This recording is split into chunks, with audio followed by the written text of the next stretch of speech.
Liz Truss qui annonce sa démission. Our fiscal plans maintain our country's economic stability. Elle vient de démissionner, elle est encore devant le 10 Downing Street. C'était, alors, on va dire, on s'en doutait, non. Ça se disait oui, très compliqué. Et puis il y avait eu sa démission, ministre de l'Intérieur qui avait démissionné, chancelier. Beaucoup démissionnaient dans son entourage, oui. Exactement. Non, mais les couteaux étaient tirés au Parti conservateur pour qu'en effet elle ne puisse plus rester à son poste. Ça sera quand même la plus éphémère. Oui. Des premiers ministres britanniques. Liz Truss, c'est un ratage total, en fait, depuis qu'elle a pris les commandes. Elle a voulu imposer son plan de réduction massive de réforme fiscale qui a fait complètement paniquer les marchés. La livre s'est totalement effondrée. Elle a cherché à sacrifier son ministre de l'économie en lui faisant porter le chapeau de l'échec de sa réforme. Elle a tenté de sauver les meubles en nommant Jeremy Hunt il y a quelques jours à sa place pour essayer de calmer justement le Parti conservateur et les marchés financiers. Mais en même temps, elle se disait absolument désolée. On l'a vu pratiquement au bord des larmes essayer d'expliquer qu'elle voulait s'excuser auprès du peuple britannique. Et déjà, au sein du Parti conservateur, on se demandait par quel stratagème on allait réussir à l'expulser. Il y avait déjà des lettres de défiance qui avaient été envoyées à la Chambre des communes, mais comme elle venait d'être nommée très récemment, il n'y avait pas de possibilité d'organiser un vote de défiance dans l'immédiat. Et on voit bien que face à la pression, eh bien, elle jette l'éponge. Elle jette l'éponge et elle arrête là les frais. Elle jette l'éponge. Elle a été un petit peu aidée. Vous avez raison. Il fallait attendre 1 an avant qu'elle puisse avoir une motion de défiance à l'intérieur du Parlement. Mais il y a toujours cette stratégie et ce rituel britannique. Le patron des petits hommes en costume gris est venu la voir ce matin, le patron du comité 1922 à Downing Street. Donc on savait que l'issue de la journée ne serait pas très favorable à Madame Truss. Voilà, elle s'en va. C'est quand même, on a quand même des rebondissements permanents parce que il faut dire qu'il y a Jeremy Hunt, le nouveau chancelier de l'Échiquier, qui pourrait être un des successeurs de Madame Truss, mais il y a aussi Boris Johnson, qui n'est jamais très loin et qui pourrait revenir. Je vois votre tête, Christophe. Oui, parce qu'il a eu quand même une sorte d'enterrement de première classe sur fond d'affaires. Oui. Eh bien, le Parti conservateur n'est jamais à court d'imagination. Et en plus, Boris Johnson bénéficie, peut-être beaucoup moins maintenant, mais après l'épisode de 2 mois de Liz Truss, il bénéficie peut-être d'une popularité renouvelée. Je ne sais pas où elle en est, on va voir. Liz Truss a dit, on l'a écouté brièvement, mais elle l'a dit en fin de compte pour justifier le fait qu'elle quitte son poste, que notamment sur le gros dossier de la baisse d'impôts promise par son parti, elle n'a pas pu aller jusqu'au bout. Elle n'a pas pu travailler comme elle voulait, elle n'a pas pu mettre son plan en action. Et elle préfère jeter l'éponge. Oui, parce qu'en effet, il y a eu une telle chute de la livre, une telle défiance des marchés, que en fait, son plan a été immédiatement rejeté. Et en fait, elle n'a pas pu faire face. Elle a été obligée de rétropédaler parce que son plan était inapplicable. Elle voulait baisser les impôts, mais il n'y avait rien qui avait été provisionné en face pour faire face justement à ces baisses de rentrée fiscales. Donc, ça a fait paniquer les marchés. Liz Truss, c'était l'ancienne ministre des Affaires étrangères, vous savez, avant de devenir Première ministre. Et elle a fait une campagne extrêmement virulente en promettant justement des plans massifs de baisse d'impôts. C'était ça, sa promesse au Parti conservateur. Mais en fait, manifestement, le plan n'avait pas du tout été suffisamment préparé, consolidé. Et elle souffrait aussi d'un déficit de popularité. Selon un récent sondage YouGov, un Britannique sur 5 a prouvé justement... En 2 mois, elle a dilapidé son capital de manière assez spectaculaire. Juste une info, elle vient d'annoncer dans cette courte allocution qu'il y aurait un nouveau chef du Parti conservateur et donc un nouveau Premier ministre d'ici 1 semaine. Donc il va y avoir 2 nouveaux à vote interne. Ça va conforter mon hypothèse Boris Johnson. Que Johnson, parce que c'est le candidat désigné du parti, c'est le plus simple, on verra, parce qu'il y a beaucoup de choses et là, je vais être prudente. Mais je ne serais pas étonnée qu'il soit sur les rangs en tout cas. Élise Terne, notre correspondante, est avec nous depuis Londres, bien évidemment. Bonjour, merci d'être là, Élise, du tac au tac. Ça réagit, c'était quelque chose de senti. Vous saviez dès ce matin ce que vous alliez faire aujourd'hui ?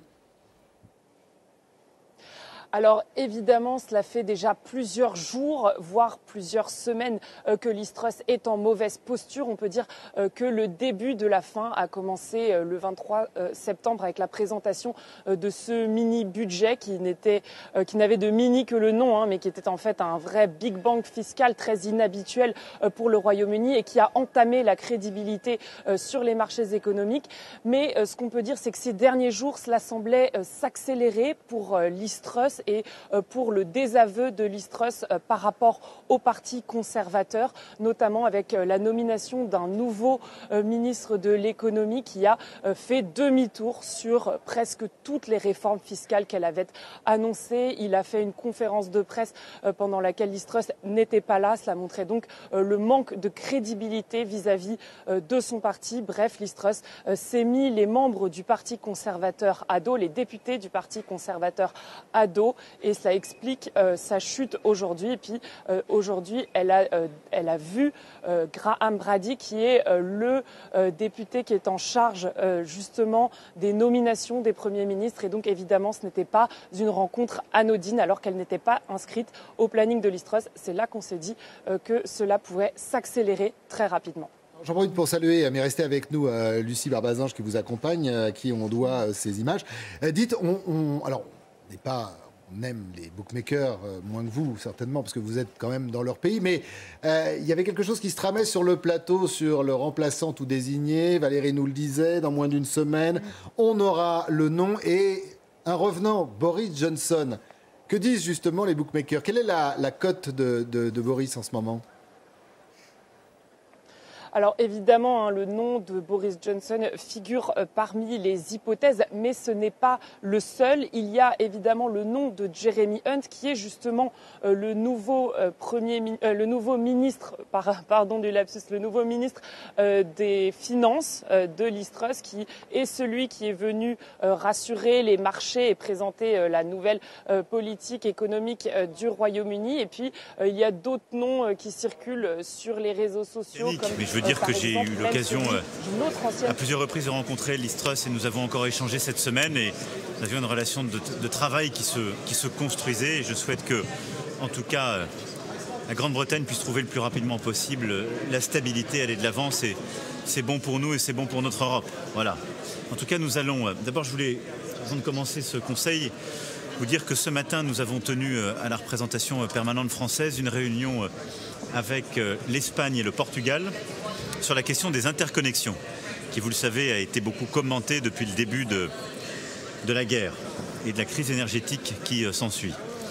Et nous avons décidé d'un accord politique conjoint qui est d'une part l'abandon du projet historique MidCat, qui était un projet gazier à travers les Pyrénées, pour favoriser un projet que nous allons travailler dans les prochaines semaines de manière très intense à Troyes, visant à désenclaver la péninsule ibérique et construisant ce corridor des énergies vertes entre Portugal, Espagne et France, et à travers la France, le reste de l'Europe. L'objectif est de travailler à l'intensification de nos interconnexions électriques et la densification de ces dernières, et de travailler à une interconnexion hydrogène et énergie renouvelable entre Barcelone et Marseille, laquelle pourrait être aussi doublée par, là également, des interconnexions électriques. Et donc l'objectif d'être mieux relié au reste du continent par l'Espagne et le Portugal est ainsi, si je puis dire, relevé. Et puis l'objectif qui était aussi le nôtre de continuer notre stratégie de transition climatique et énergétique correspond à ce nouveau projet. Donc nous l'avons acté ce matin, ce qui est un point important dans la solidarité européenne.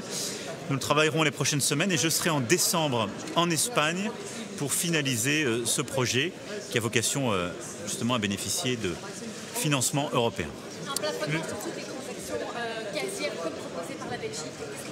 Alors, ce que nous souhaitons pouvoir faire, c'est avancer dans le contexte que nous connaissons. Donc ce Conseil va nous permettre, évidemment, à nouveau d'avoir un message d'unité et de cohérence soutien à l'Ukraine, sanctions à l'égard de la Russie et appel au retrait des forces russes et à la fin de la guerre. La deuxième chose, c'est évidemment la crise énergétique que nous vivons tous. Moi, je dirais que j'ai des objectifs très simples pour ce Conseil. Le premier, c'est que nous devons faire baisser les prix du gaz et par voie de conséquence de l'électricité. Et donc nous devons envoyer des messages forts en ce sens, avec plusieurs instruments dont nous allons débattre et qui sont au cœur d'ailleurs des propositions faites par la Commission. Des mécanismes de plafond sur les différents prix du gaz, des mécanismes permettant de mieux décorréler les prix du gaz et de l'électricité, comme ça a été permis pour l'Espagne et le Portugal, et des achats groupés européens, vraiment effectifs, puisqu'on a décidé le principe il y a plusieurs mois. Donc c'est un ensemble de mesures, mais qui doit viser à réduire le prix du gaz, à dissuader les spéculateurs de venir profiter de la situation et à baisser notre prix de l'électricité. Ensuite, nous devons avoir aussi plus de solidarité financière. Et à ce titre, nous plaiderons pour avoir véritablement une unité avec des mécanismes de garantie ou de prêt. Là aussi, nous verrons ce que le débat nous permet de faire émerger. Donc ça, c'est le premier objectif pour moi de ce Conseil sur l'énergie. Le deuxième, c'est de garder l'unité des Européens. Nous devons absolument préserver notre unité, une unité d'action face à la crise, unité financière et unité politique dans le contexte de guerre que nous connaissons. Surtout, on a aujourd'hui quand même une très large unité entre les pays. Donc je vais travailler avec, entre autres, le chancelier Scholz. Je pense que ce n'est pas bon ni pour l'Allemagne ni pour l'Europe qu'elle s'isole. Et donc il est important que sur des propositions qui font l'objet d'un assez large consensus, on puisse trouver une unanimité. Mais je ne doute pas que sur l'ensemble de ces mesures, j'ai pu voir plusieurs de mes collègues ce matin, ou que je les ai eus ces dernières heures, les mécanismes sont très importants pour eux. Nous allons construire un chemin.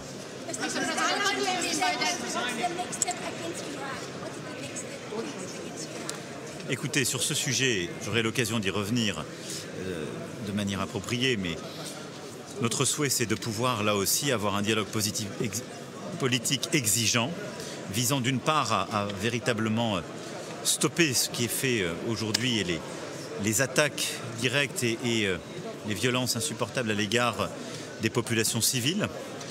C'est ensuite de reprendre le dialogue pour limiter les activités nucléaires et les déstabilisations régionales. Écoutez, je l'ai dit à l'instant, je ne ferai pas de commentaires sur ce sujet qui est de la vie politique britannique. Ce que je veux dire, c'est que nous avons eu plusieurs échanges téléphoniques ou plusieurs rencontres qui ont toujours été très constructives. Et encore, il y a quelques jours à Prague. Ensuite, je veux dire que la France, en tant que nation et peuple ami du peuple britannique, souhaite avant tout la stabilité. Et dans le contexte que nous connaissons, qui est un contexte de guerre, un contexte de tension énergétique et de crise plus large, il est important que la Grande-Bretagne retrouve très vite une stabilité politique. Et c'est tout ce que je souhaite. Mais à titre personnel, je suis toujours triste de voir partir un collègue, et une collègue en l'espèce. Et ce que je veux dire, c'est que je souhaite qu'il y ait cette stabilité qui puisse revenir au plus vite.